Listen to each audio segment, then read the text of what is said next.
কাজ যদি করতে হয়, যদি ঐক্য বিরোধী কোনো কাজ কোন ইসলামী দল করে, এই জাতি ক্ষমা করবে না, ক্ষমা করবে না, ক্ষমা করবে না ইনশাআল্লাহ। তৎকালীন যারা ক্ষমতায় ছিলেন, বিশেষ করে বিএনপি, বলেছিলাম কাদিয়ানি বিরোধী যে আন্দোলন চলমান, কাদিয়ানিদের বিরুদ্ধে যদি অবস্থান নেওয়া না হয়, তাহলে একদিন না একদিন কাদিয়ানিদের দোসর যারা আন্তর্জাতিকভাবে ইসলাম এবং মুসলমানদেরকে, কোরআনকে নির্মূল করার জন্য দীর্ঘদিন পর্যন্ত তাদের মিশন চালু রয়েছে, সেই মিশনের অংশ হিসাবেই আজকে টারজান নামক যে সমকামিতা আমাদের সামনে নিয়ে আসা হয়েছে, আমি মনে করি সেটা কাদিয়ানিদের অমুসলিম ঘোষণা না করার ফলশ্রুতিতে এত দুঃসাহস পাচ্ছে। সংগ্রামী জনতা, আজকে আমি বলতে চাই, তখনও বলেছিলাম সেমিনার করে হবে না, আমাদেরকে রাজপথে কঠিন থেকে কঠিন আন্দোলনের কর্মসূচি ঘোষণা করতে হবে।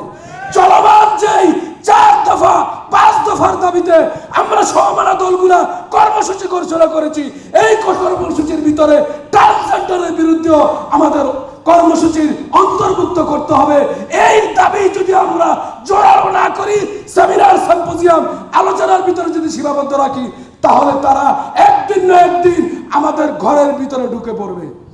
ইতিমধ্যে তারা মানবাধিকার কমিশন যে 3 বছরের জন্য উদ্বোধন করেছে, এটা কিন্তু অনেক ইসলামী দলের নেতা সেই উদ্বোধনী অনুষ্ঠানে গিয়েছেন। আমরা পরিষ্কার বলতে চাই, জাতির সামনে দুঃখ প্রকাশ না করলে আমরা তাদেরকে বয়কট করতে বাধ্য হব ইনশাআল্লাহ।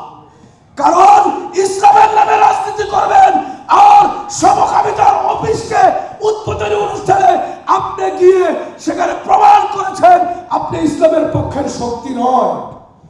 যদি ইসলাম নামক এই শব্দ ব্যবহার করেন আপনার দলের সাথে, আপনাকে সিদ্ধান্ত নিতে হবে ইসলাম বিরোধী কোন কর্মসূচিতে আপনি আমি অংশগ্রহণ করতে পারি না, ঠিক কিনা?